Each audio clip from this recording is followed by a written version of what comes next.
बड़ी खबर, 1 फरवरी को पूरा भारत बंद रहेगा। ये लोग प्रोटेस्ट कर रहे हैं यूजीसी बिल के खिलाफ। लेकिन जय हिंद दोस्तों, मैं हूं अजीम इनामदार और आप देख रहे हैं आई एक्सप्रेस न्यूज, खबर सच्चाई की। नई दिल्ली से बड़ी खबर है। सुप्रीम कोर्ट ने यूजीसी के नए रूल्स के खिलाफ दाखिल पिटीशंस पर जल्दी सुनवाई करने पर सहमति दी है। ये पिटीशंस हायर एजुकेशन इंस्टीट्यूशंस में इक्वालिटी से जुड़े यूजीसी रूल्स के खिलाफ फाइल की गई हैं, जो हाल ही में लागू किए गए हैं।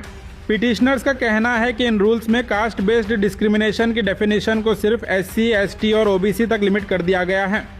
इससे जनरल कैटेगरी के स्टूडेंट्स और स्टाफ को प्रॉपर प्रोटेक्शन और कंप्लेंट का हक नहीं मिल पा रहा।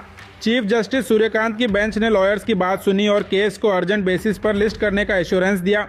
पिटीशंस में ये भी कहा गया है कि अगर ये रूल्स इसी फॉर्म में लागू हुए तो ये बराबरी के हक और पर्सनल लिबर्टी के खिलाफ हो सकते हैं।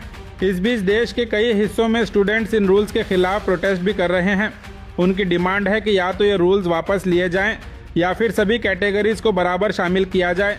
यूजीसी के नए रूल्स के तहत सभी हायर एजुकेशन इंस्टीट्यूशंस में इक्विटी कमेटीज बनाने की बात कही गई है, लेकिन इन्हीं रूल्स को लेकर अब लीगल और सोशल डिबेट तेज हो गई है।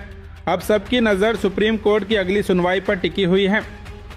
अगर आपके घर में किसी भी तरह का फंक्शन हो, मेहंदी, हल्दी, निकाह, बर्थडे, किसी भी तरह का अगर आपके घर में फंक्शन हो, अगर आपके फंक्शन के लिए स्टेज डेकोरेशन रेडी करके देना है या फिर किसी भी तरह का